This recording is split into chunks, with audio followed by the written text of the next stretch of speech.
paglingon-lingon ko yung mga ibang spot.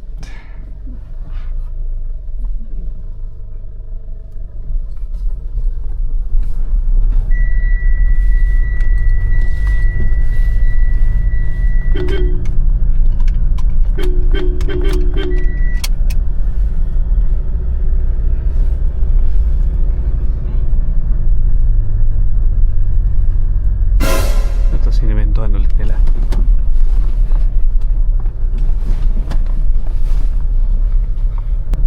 Huwag kayong bigla-biglang lumiliko ah.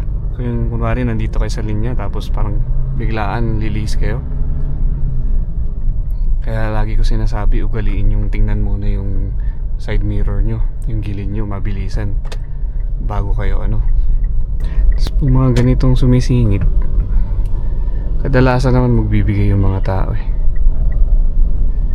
Pero better kung ano, maging habit nyo na pag pinagbigyan kayo, mag thank you kayo. Hazard lang kayo, dalawang ano, blink ng hazard. Tapos syempre ganyan, di ba? Ang dami mga sumisingit na motor sa gilid mo. As a driver, kasi ako nagmamotor din ako eh. Kapag ka nakamotor ka kasi, pag may spot ka na, pag may masisingitan ka, lulusot at lulusot ka eh. Sa atin na mga 4-wheel drivers, kung medyo maluwag naman yung kalsada, wag nyo na silang gitgitin. Wag nyo nang parang iipitin nyo pa sila dito na ano. Kasi isa rin yun na magkakos ng ano, na problema mo pa pag sumabit yung motor sa'yo. So kung pwede mo naman bigyan sila ng space para makalusot sila, pagbigyan mo na. Kasi by the end of the day, kapag traffic, mga motor kayang-kayang lumusot niyan. Sabi naman,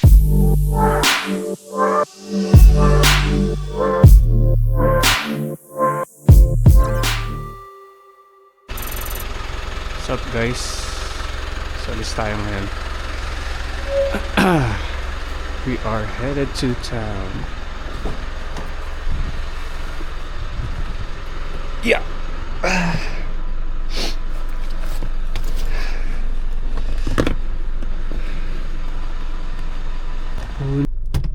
So yun, labas lang tayo saglit. Punta tayo ng town.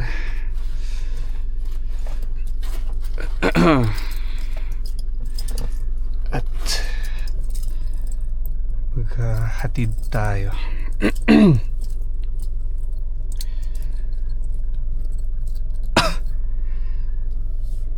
Sa mga nakakapansin dyan sa bagong POV drive natin, naka-check engine tong ano, Montero. So yun, gaya nung i-explain ko dun sa comments, is kaya siya nag-engage or kaya nag-trigger yung ano, yung tawag mo dito, yung check engine, is dahil nung ano, nandun ako sa T-Plex, tinesting kong humataw sa T-Plex, eh medyo ano yun, kumbaga parang mahamog kakatapos ng ulan. So nangyari nun is nung na-reach ko na yung limit ng speed, dun nag-trigger yung ano, sinasabi nating or tinatawag nating ASTC ano, ASTC warning. So initially pagka ganun na nangyayari, maglo-low power mode si Montero, tas magiging parang lantang gulay yung takbo niya.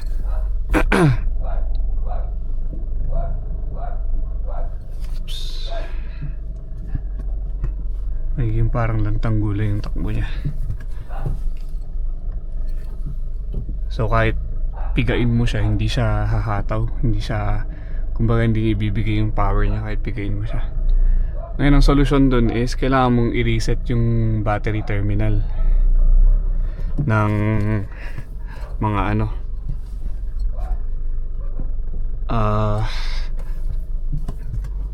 5 minutes. So alisin mo lang, tapos reset mo siya for 5 minutes para bumalik yung ano niya, power niya. Pero yun lang, after that Although okay na si Montero after that, pero itong check engine, may iwan na lang siya. May iwan na siya. So, permanent na siya. Kaya kailangan dyan is, kailangan ipa-manual delete siya sa scanner.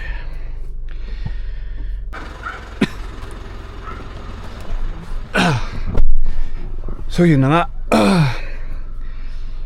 Nung lumuwas kami ng Manila, pinacheck ko siya kay Zix Performance para masilip yung sa check engine niya. Tapos yun, nakuha ni Zix Performance yung ano, yung parang siya na mismo nag-explain. Hindi niya na ako tinanong kung anong nangyari or anong ginawa ko. Siya na mismo yung nagsabi na yung ano error is ano, parang yun nga, yung sa meron ako na reach na certain speed limit, tapos during that time mahamog.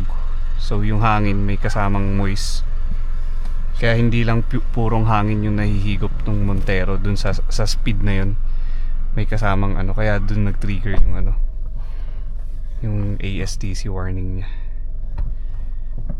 Pero yun, hindi naman daw siya ano, problema or wala namang naepektuhan. Ganun lang daw talaga si Montero. 2,000 years later. Let's go. Christmas yan. Bagto eh. Paglagyanan lang.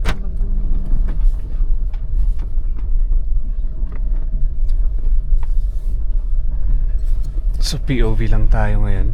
Walang pedal cam. Kasi nung nakita ko yung resulta ng POV na may pedal cam, since gumagalaw tong ano, camera sa ulo ko, sumasabay din yung ano pag siningit ko yung pedal cam so nahaharangan niya rin yung mga ibang parang mga hahabulan pa dito. Mga kamatis. Ay, kamatis. Harangan niya yung paglingon-lingon ko yung mga ibang spot.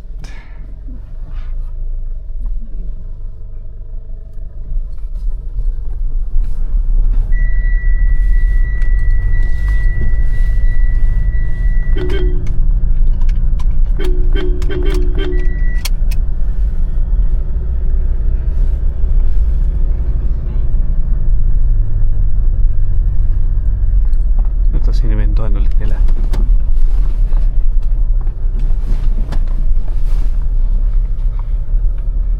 Wala ba dito sa lamin?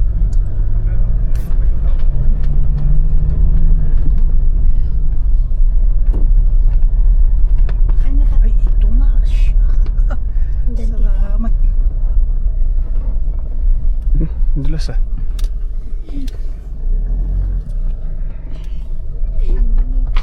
Ano yun?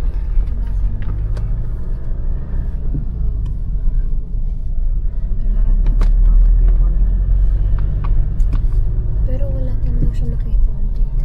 Ay, wala din.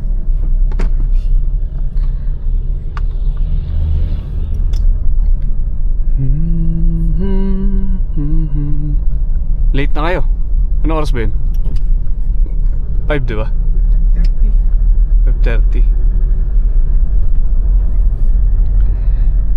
Uy, yun lang sila ano to. Saan ba? Wala, puno lang. Wala po nun. Ay, pwede. Alanganin na. Natatanda si Francis yung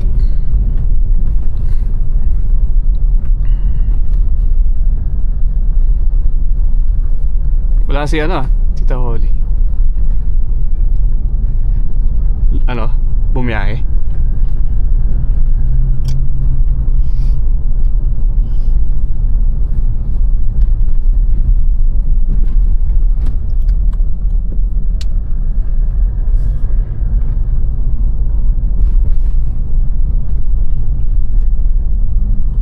Pagka pala sa mga curves, kumari nagdadrive kayo sa Canon Marcos, tapos paliko kayo, huwag lang kayo tumingin dito sa salamin na to. So, mapapansin nyo sa POV ko, sumisilip din ako dito. para ma-extend yung vision nyo sa kalsada, especially pag paliko. Minsan dito kasi makikita nyo kung yung kasalubong nyo na lumiliko parang sasabit sa inyo or biglang mag-overshoot pala yung kabilang linya. So at least yun, pag nakita nyo na dito ng mabilisan, makaka-react kayo, makakaiwas kayo dun. Tapos sa mga blind spot, ito kasi blind spot to ng so galiin nyo, i-check nyo rin dito. Parang sisilip lang kayo saglit, kabilaan.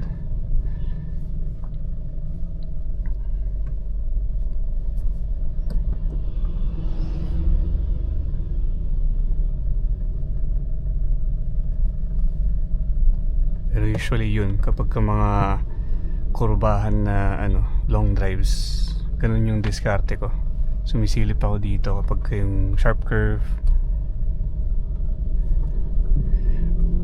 para may extra vision ako sa kalsada.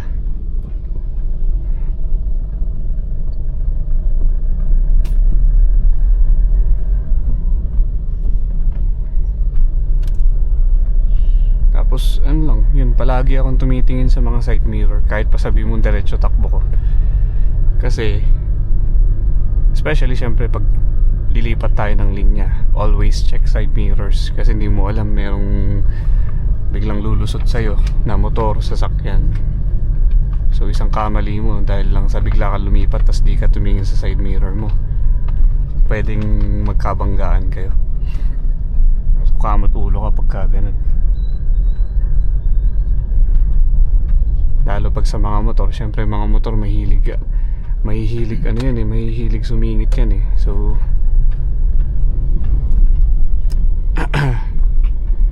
titingnan mo.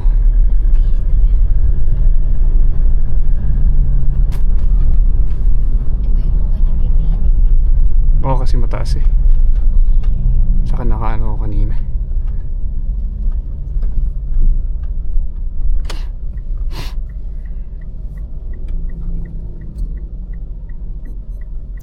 Pag mga ganitong sumisingit, kadalasan naman magbibigay yung mga tao Pero better kung maging habit nyo na pag pinagbigyan kayo, mag thank you kayo. Hazard lang kayo, dalawang blink ng hazard as a sign ng thank you. Pag ayaw ka bigyan, huwag mo na pilitin. Minsan may mga ganong driver na lalong napapansin kong mga dayo dito sa Baguio kapag ganun nga, lumusot ka sa gilid, diba? Tapos babalik ka sa linya mo. Yung iba, gigit-giting ka, ayaw nila magpalusot. Akala mo naman di traffic. Pero yun, may mga ganun talaga. Minsan di maiwasan kahit tayo matitrigger sa ganun, pero kaganon, hayaan na lang.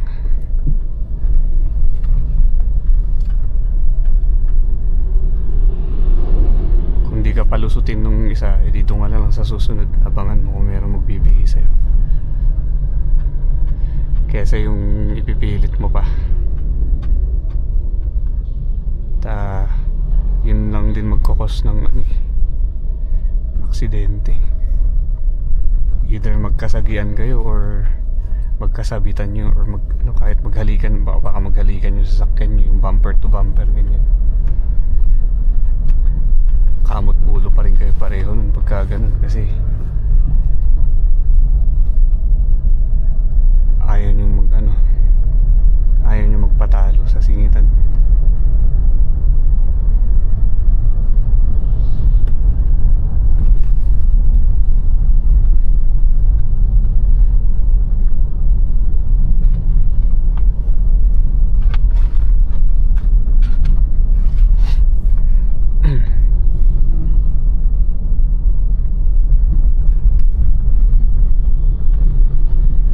Yun, habit ko na basta yun, habit ko lagi mag-check ng mga side mirror kahit na diretso ko yung takbo ko. Mabilisan lang, kumbaga parang glance lang talaga. Milliseconds lang na sisilipin ko lang para aware ako sa mga nakapaligid sa akin, mga sasakyan, mga motor, ganyan.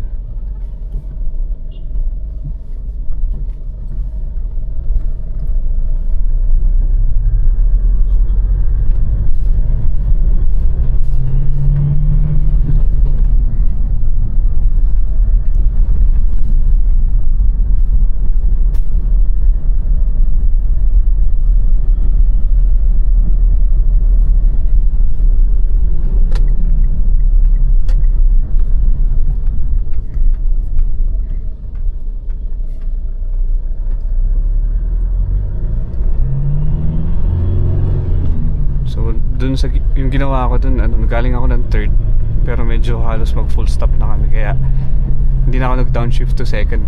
Nirekta ko na lang siya ng first, tapos since sobrang bagal naman na nung parang halos mag full stop na ako dun, dahan-dahan ko na lang ni-release yung yung clutch para hindi tumalon yung RPM niya.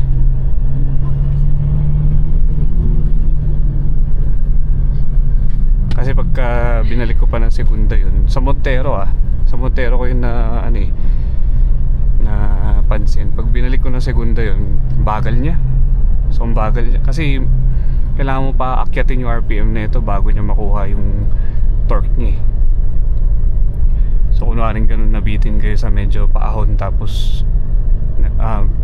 parang halos pa full stop na kayo. Pag sinegunda mo siya, yan, sobrang bagal ng arangkada mo. Kaya yun, binabalik ko na lang ng primera, tapos dahan-dahang release sa clutch. Pero pag sa ibang diesel to, malamang like kunwari Innova, ganyan, or High Ace, MUX, Fortuner, kahit segunda okay lang, kasi low end torque yung mga diesel na yan so tsaka yung gear ratio nila kumbaga parang malalaki. Yun lang nangyari sa kanya. Overheat yan pangit yung sign na yun naka-idle ka tas nausok sa exhaust. Mukhang masakit-sakit ang niya, problema niya. Dalawa yung sasakay. Ang luto ba na dalawa? Meron. Dalawa yung usap.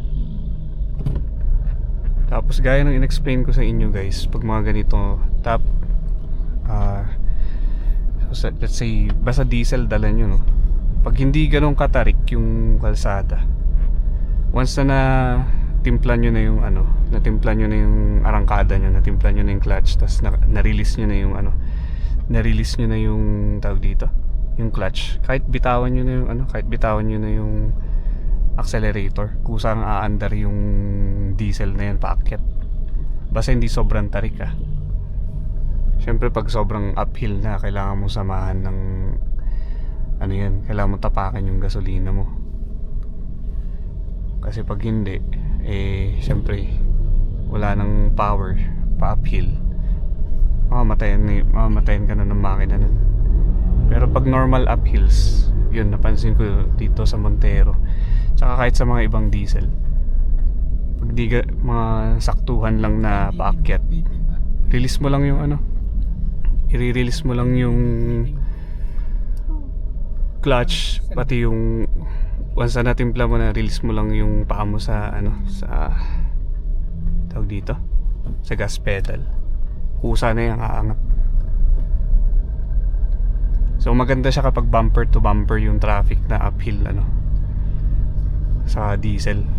Yun yung kagandahan sa diesel. So hayaan mo lang gumapang yung yung Montero mo pagka ganun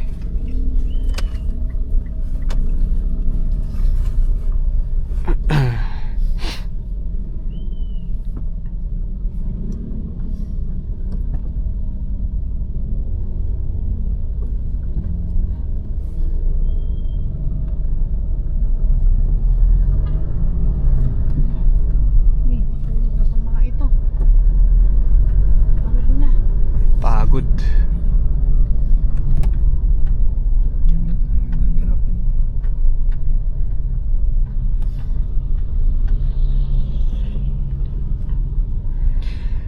Tapos syempre ganyan, di ba, ang dami mga sumisingit na motor sa gilid mo as a driver. Kasi ako nagmamotor din ako kapag ka nakamotor ka, kasi pag may spot ka na, pag may masisingitan ka, lulusot at lulusot ka So kayo mga sa atin na mga 4-wheel drivers, kung medyo maluwag naman yung kalsada, wag nyo na silang gitgitin, wag nyo nang parang iipitin nyo pa sila dito na kasi isa rin yun na magkakos ng na problema mo pa pag sumabit yung motor sa'yo. So kung pwede mo naman bigyan sila ng space para makalusot sila, pagbigyan mo na.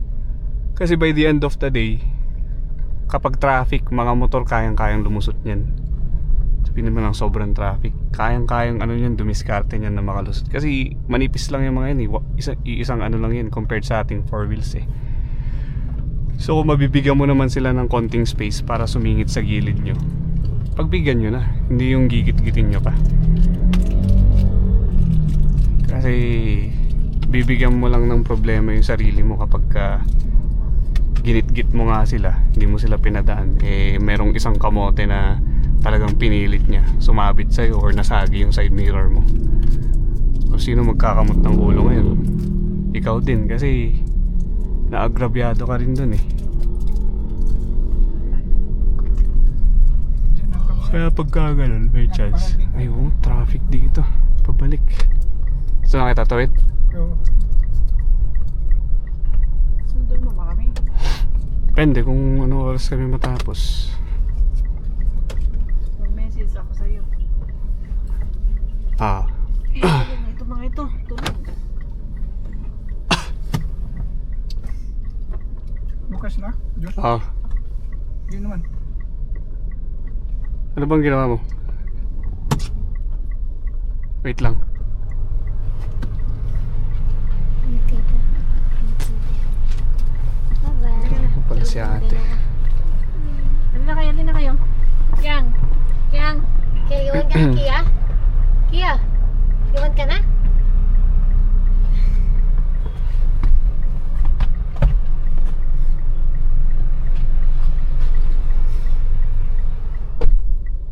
Ano oras ba yung mas tapos ng tulong? 7:30? 7:30? Mga ganun.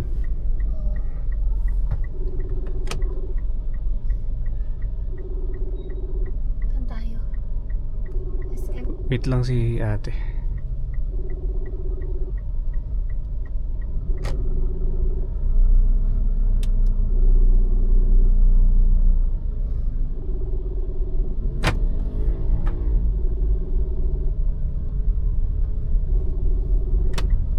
Traffic, oh. Friday pa lang eh. Pero ano rin kasi, rush hour din kasi 5 PM, kaya ganyan.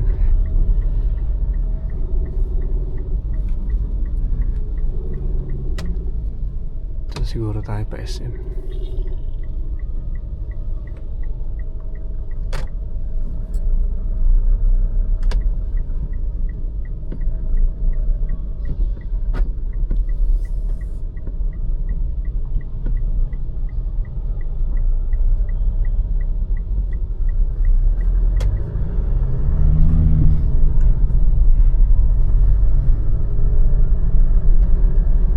Kaya mo kay Kuya. Connect mo sana ako. Hotspot ako natatawag. Saan ka na? Andito na ako sa labas ng Victoria. Nakabili na ako. Ah, sige. Daanan ka namin dyan. Ay, Victoria na ano, Mabini? Oo, Victoria ng Magdini. Okay, sige.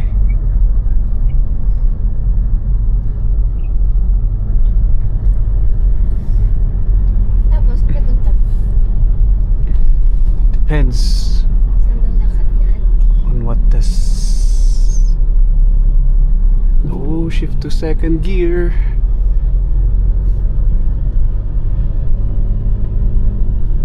Nararamdaman ko ng ano yun eh. Nabibitin na ako sa third gear eh. Kaya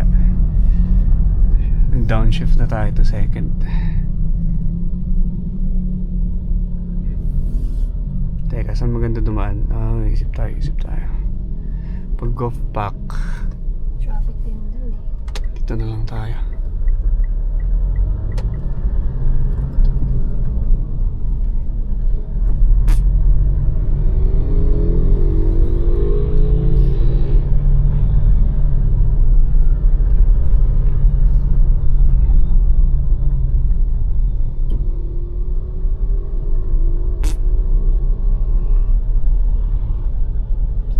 Hindi pala ako nagtutupay pa bago ako yun. Mm.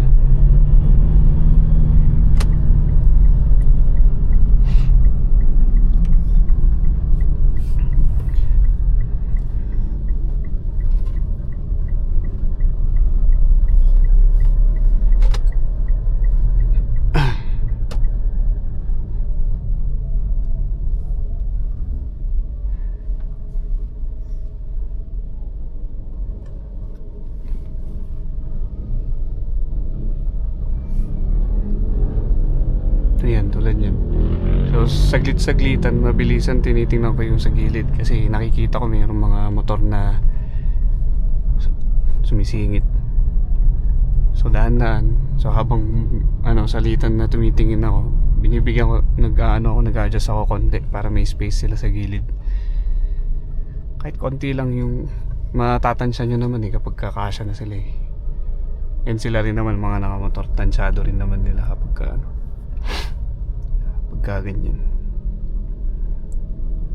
Kadalasan naman ang nangyayari na lang na yung sabihin natin may sumasabit na motor is kapag yun nga, kapag wala silang masyadong space, pero syempre dahil traffic, yung iba ipipilit nila, ibang motor pipilit nilang pumasok talaga kahit na parang medyo alanganin na. Kaya yung iba, dahil mga nakamotor, dahil di nila tansyado, ending nun sasabit sila dun sa siningitan nilang sasakyan. Ganun yung nangyayari. Pero pag kadalasan naman, kung meron silang space para makalusot, hindi kumbaga hindi mangyayari yung ganun na masasabitan ka dahil syempre maluwag sa part nila. Madali nilang tansyahin, madali silang lumusot.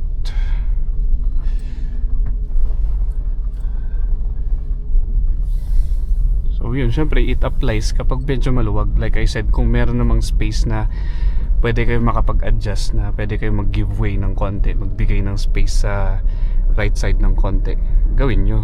Kung nasa mga narrow roads naman kayo, mga masisikip na daan, syempre hindi na natin magagawa yun dahil basically wala naman na tayo hindi na tayo makakalihis sa dahil masikip yung daan So pag may mga chance lang, normally naman sa mga traffic na areas, ganun naman maluluwag naman yung daan So makakapag-give way kayo sa mga nakamotor pagka ganun.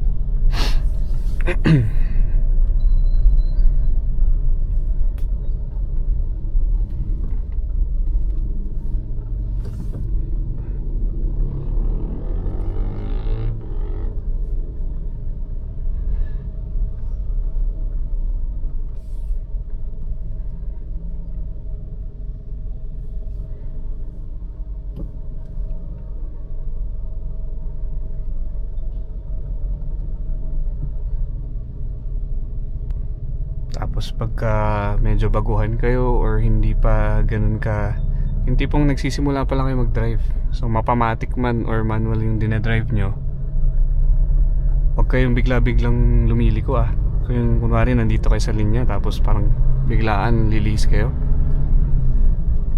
Kaya lagi ko sinasabi, ugaliin yung tingnan muna yung side mirror nyo, yung gilid nyo, mabilisan bago kayo kahit nga yung konting lihis lang pero yung bibiglain nyo na parang biglang liko kayo, kasi di nyo alam may tuloy-tuloy pala na motor na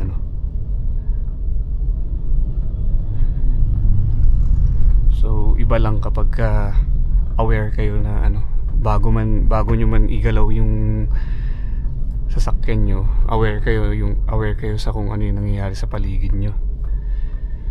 Aware kayo sa galaw ng mga sasakyan, motor sa paligid nyo, as compared sa yung rektahan ka lang na bigla-bigla kang lumilihis. Minsan naman di maiwasan kasi merong mga pare ikaw, di ba? So normal nagdadrive ka tapos biglang may lulusot sa'yo, isingit sa'yo. So syempre ikaw, may times na mapapareact ka mabilisan kasi kailangan mong parang iwasan siya para so yun, medyo tricky yung part na yun kasi instant yung reaction natin dun immediate yung reaction natin dun kasi ang focus natin may kamoting biglang sumingit, so kailangan mo kumbaga ilihis agad. Ang problema naman dun kapag mayroong motor sa gilid din na parang nakabuntot. ang ginagawa ko naman dun, syempre pagka ganun, no, medyo mahirap ma-anticipate yung sa gilid nyo kasi ang focus natin dun sa loko-lokong sumingit bigla sa atin eh. So pagka sa akin ang kadalasan kasi kapag, especially sa Manila, ganyan, napaka-common sa Manila yan, merong mga barubal talaga na biglang pasok eh. Lalo yung mga lumang mapa-jeep or lumang sasakyan, tipong wala silang pakialam kahit magasgasan sasakyan nila eh. Kaya barambado sila magmaneho. Mga ganyan, biglang lusot sila, biglang singit sila. So sa akin, in my experience, ang ginagawa ko, alalay lang talaga ako lagi sa kumbaga parang kunwari meron akong kasabayan na binabasa ko kumbaga binabasa ko yung galaw nung sasakyan na kunwari magkakasabay isang lane yan, 3 lanes, sabi natin sa C5 nagdadrive kayo, Mindanao Ave ganyan, 3 lanes, 2 lanes, so meron ka nakikita na medyo parang nagmamadali, tipong traffic pero piga ng piga sa gasolina. So yun, malalaman mo na okay, medyo barubal to mag-drive So anticipate mo na pagka ganun yung style nung kasabayan mo, bigla-bigla yan, may tendency yan na biglang lumusot. So yun, at least parang binabasa mo na yung galaw nung sasakyan sa paligid mo na pwede tong biglang mangamote or pwede tong biglang lumusot. Kaya dun pa lang medyo maiiwasan nyo dun, kasi pagka ganun, imbes na parang kayo bibilisan nyo rin yung takbo nyo, aalalay na lang kayo na either pwedeng iwan nyo na lang yung barambado na yun kung may chance kayo na iwan nyo siya, or hayaan nyo siya mauna. Pag by the time na sumingit siya, di sige, sumingit ka, mauna ka na, kumbaga parang ganun.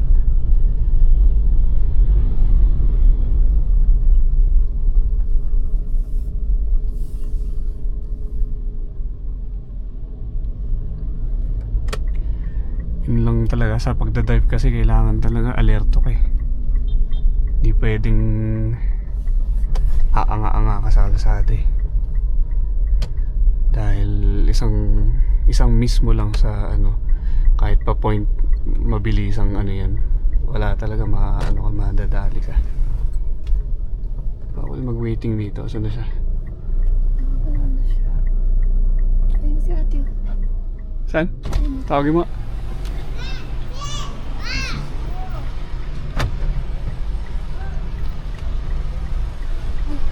Wait lang, tatabi ko lang. Yung sa may night market po. Sa Harrison po sa night market yung Hotspot mo nga ba? Naka-hotspot na. Oo, mamaya Oo. Kasi mabagal yung data ko. Nakusap mo. Naka-earphones ako. Ayun. nandito po kami ngayon. Oh, sige. I-double check ko na lang dun sa Gcash kung ano yung niya. Yung pag dito yung Gcash account niya. Na? Na ano nga? Marcel. Oo, sabihin ko na lang. Alam niyo na nag-drive ka, matik na yun. O sige na. Bye. Saan tayo, ate? Ha? Saan tayo? Ano na? Saan tayo? Bigla na lang may nilalakad ako. Bigla na. Hinatid ko sila mama tapos naisip ko dumaan ng town. Tsaka hatid ko rin si Kim Ayun. Nakagaling ko. Sa bahay. Ito may binili akong Sa bahay lang siya. Kid. Kumain ka na? Yan yata yung chill. Ay, Kumain na kayo? Tikman natin. Ate? Bibo. ito. Ay, ito yung chill kid. Hindi pa. Kain muna tayo. Saan? Meron kaming na-discover na Ano layo yun, babe? okay lang. At least sulit ka dun. Ikaw may alam ka bang kainan na masarap ate? No? Kahit yung parang lang. Ang mga sulit lang naman kasi mga buffet. Parang yung Baliw, adik sa buffet ito. Hindi buffet tinutukoy ko. Mga lutong ulam. Baka gumastos ka rin ng 1,000 doon. Hindi 1,000. Mga pakaka 500 ka lang din. Ano mga putahe yun? Yung parang mga adobo, yung ano lang, lutong ano. Lutong ulam. Oo. Hindi naman nagluluto si Mami. Yun ang nakasanayan ko eh. Saan? Fan ako ng Filipino food eh. Saan? Ha? Saan? Sa Swelyo. Alam mo kung magkano yun, Kim? Nagre-request siya, ate, pabili nga ako ng ano, ganyan. Magkano yung bill ko? 1,000. O, tinan mo? Sa Victoria ate. Mas mahal pa sa ano. Mahal yan. Mahal yan kasi ano, parang ano yata yan, special na ano. Sarap yun kainin pagka. Sarap ng ano niya, kasi parang KitKat yung... Wala ka na bang... Di ba si Danes nagbebenta rin ng ganyan? Ay, si Danes ba yun o Goldilocks? Yung parang ganyang brownies. Wala kang parang na-discover na Sige. ganyan din yung lasa. Yan ang... Nagsawa na nga ako sa gulay. Paano mo na-discover yan? Nung bumili ako one time, nagbili lang ako ng 2 piraso, tapos tikman ko. Sarap pala. Yun na yung binibili. Yung cake nga dyan sa tea house na, hindi rin gaan. Natatamisan ko. Ayun. May nakita na akong motor na ano, tas traffic. So bago pa lang ako mag-stop, niliis ko na yung sasakyan. Ayun, lumusot na sila. Bakit naka-vlog yan? Oo. Piliin ng konti. Ganun talaga random pagka POV driver ka. Kung ano talagang ginagawa. Parang ano lang So din. ganyan ka nagbibideo, nakasuksok sa harap mo. Ngayon, oo. Simula na nakuha ko tong camera. Pero dati yung dito lang. Sa cellphone lang.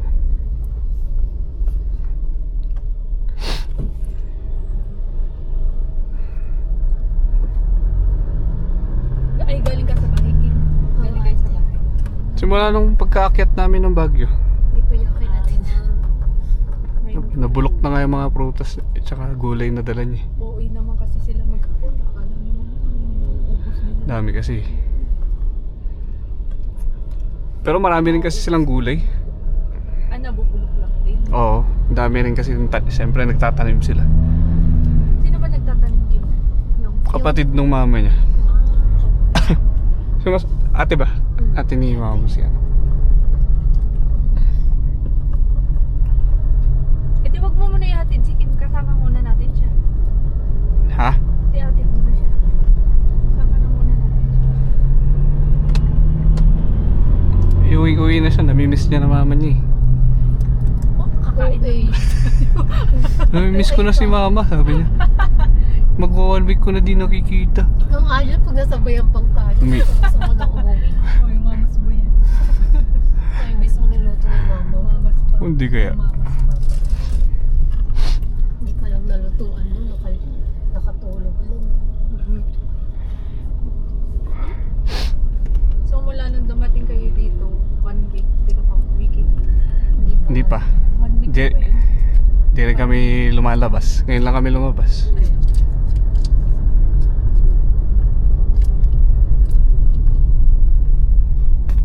Sarap siya. Yung brownies. Pero dalawang klase ito ate. Yung Lang brownies. mahal magbenta. Magkano yung isang ganyan na ano? Ito, Balot? yung isang ganyan, 230. 230. Mahal. Parang Halos ano lang din.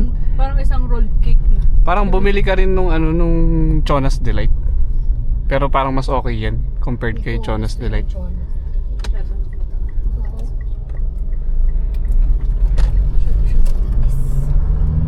Tuwing pumunta ako dyan, laging naubos. Itong brownies ate. Kaya nung nakita ko dami-dami, sinulit ko naman. Ayun lang. Traffics. Ba't pala dito na ako lumusot?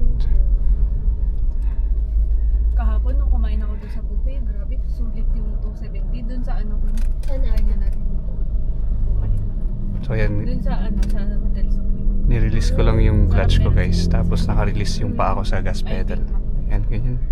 Pagka-traffic, ayan nyo lang umandar yung sasakyan. Okay ba yung food na lang? Pagka medyo lumalayo, konting piga. Nakikita mo rin naman kung paano yung galaw niya eh.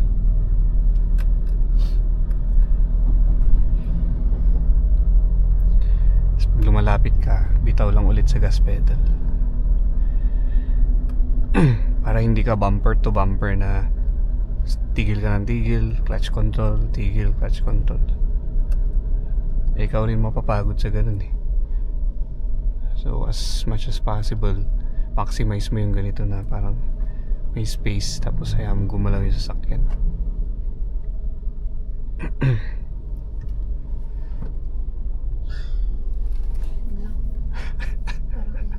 Masarap yung gawa niyo ate nung ano dati.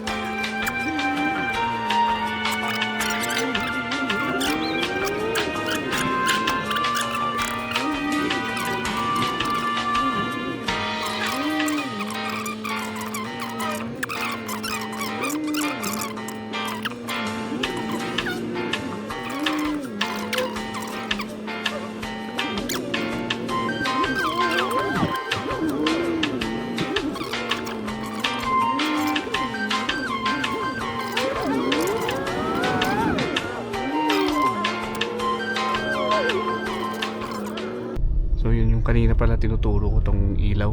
Ito to. So yun yung sa traction niya, no.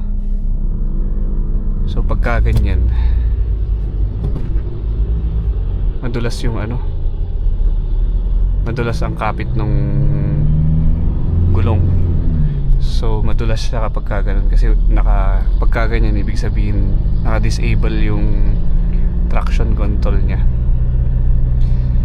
Pero another thing dyan is, bukod dun sa traction control na naka-disable, pagka ganyan naka-indicate yung ilaw na yan, pati yung hill start assist nitong Montero wala.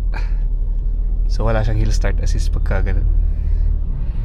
Pero mas pabor sa akin, mas okay sa akin yung walang hill start assist, kasi gaya ng ina-explain ko sa inyo nung sa mga ibang videos ko, medyo may delay eh. Parang may delay ang pag-release ng hill start assist kapag ka natimpla mo na yung ano eh, yung clutch mo eh, as compared sa pag nagsisyete ako. Pag syete, kahit one tap ka lang, like one tap sa gasolina, tas arangkada ka na eh. Si hill start assist, mararamdaman mo na umaarangkada ka na, pero may delay, may konting seconds na parang pinipigilan ka niya, pinipigilan ka pa niya sa pag-arangkada mo. Yun yung napansin ko sa ano. Kaya mas prefer ko na lang na walang ano eh, wala yung hill start assist niya eh.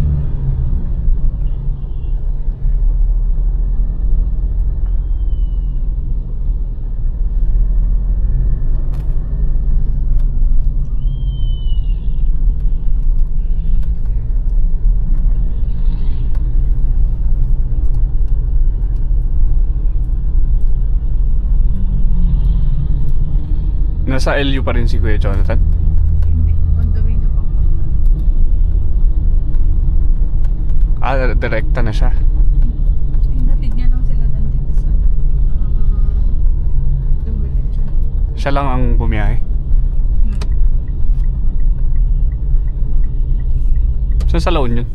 San Juan? Doon ba may property si ano, Dante?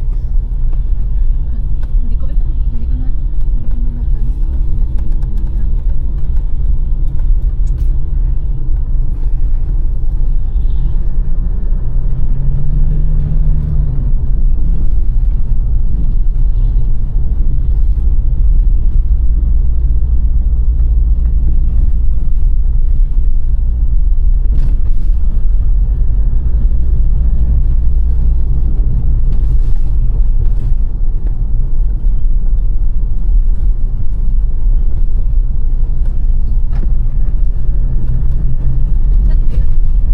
Swelyo. Sa? Swelyo? Oo. Yung sa bungad lang. Karinderya? Oo, parang ano. Tarin na namin kasi nila mama nun eh. Approved naman sila sa luto nun. Okay, okay naman nun. Mga Oh. lutong bahay. Parang sizzling ganun. Tapos may sabaw.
Kanina ka pa asa taon?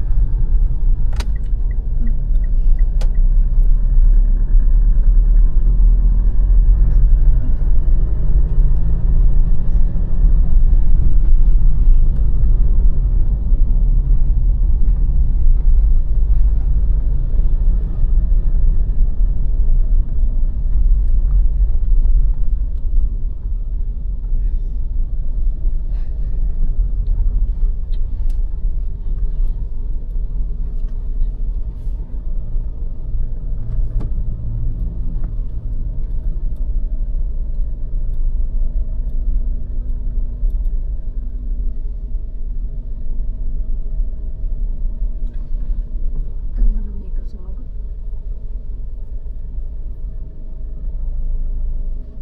Forward mo yung number ni Kelly. Kasi forward mo, kaka-message na sa kanya. Ay, mamaya kasi kaka-message ko sa kanya, offline siya. Offline siya.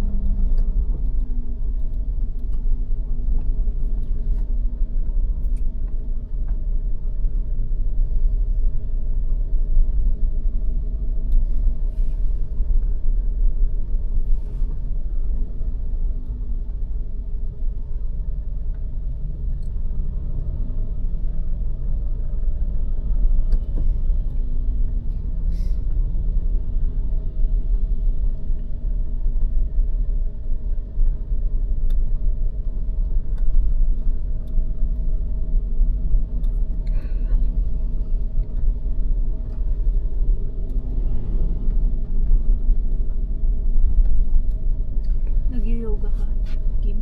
Ate? Nag-yoga ka. Dati ate. Ngayon di ko na nagagawa eh. May in-order ka yatang di ba? Mat na Oo. sisimulan mo pa ulit. Oo ate, kailangan kasi na para kasi after 3 months dapat okay na daw ako eh. Ay, bakit meron ka bang sakit? Health? Yung lang ate, yung ko, yung PCOS ko. Kasi naggagamot ako, dapat daw matulaw yung cyst. Kaya kailangan ko daw mag-exercise. Eh, March na yun matatapos. Lahat ganang may PCOS, sis. Ate, meron.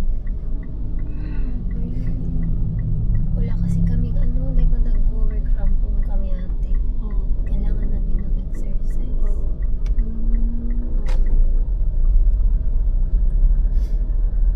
Oo, kasi stagnant yung katawan. Kahit paglalakad, wala nga rin parang lang. Tatayo lang pagkakain sa CR. Ako nga rin, kaya gusto kong mag-workout kasi tawag dito, grabe yung acid ko. Gusto ko himatay na ako dahil grabe yung matake. Sa tiyan yun ate. Hindi ka makahinga tapos nagsusuka. Nagsuka ako. Tapos naliligo na ako. Sumunod mo yung tiyan. Tapos ang pait ng panlasa. Ay, Kunti lang yung kanain ko pero sinubang mo rin. parang kay Gandhi. Pero ipa-check up na kayo ate. Oo. Pero yung sa check-up ko lang, tinuruan lang nila ako.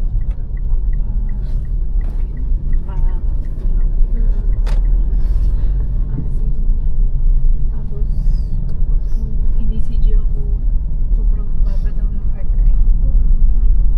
Parang nag-melt heart attack na daw ako. Ganun. Nagulat ako kasi parang okay. Parang Okay hindi ang bata ko. Tapos, nakaranas na ako ng mga ganun. Nagulat sila kasi yung heart rate ko below, below 60. Sa rin ate yan ate. Sa lahi natin ng sakit sa puso, no? Lahi Ang ba? normal daw kasi 60 yata eh. Ikaw mo si Kuya JJ, meron na.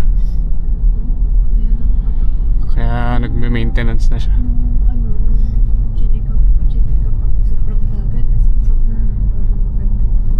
Kaya sabi nila, paiwan daw sana ako para i-monitor nila kung na-melt, na lang ako, melt attack.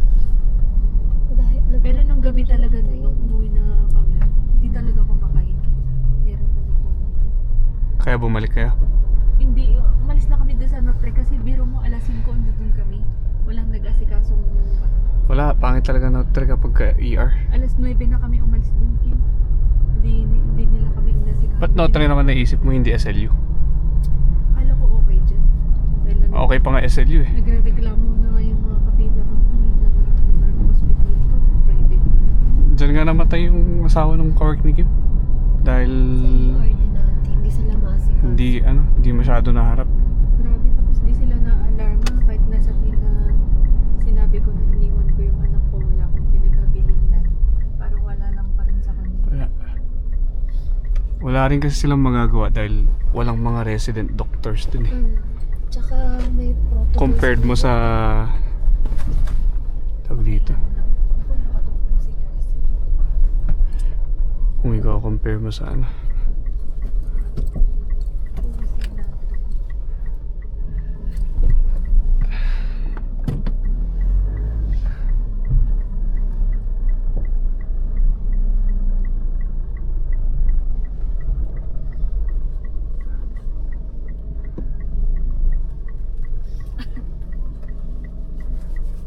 Nagkaganon din ako nung nung nagkaka-anxiety ako. Parang na-trigger yung Ay, nagka-problema ka rin sa heart. awante. So, na-acquired siya, hindi lang hereditary. Na-acquired. Wala kaming lahing ganun Noon ko lang rin. Na-acquired. Pero dahil daw sa anxiety yung depression, ganun. Parang si Papa, wala silang lahi. Kasi, ang laking rin talaga ng lifestyle. Yung lifestyle talaga. Wala rin Thanks! Love you!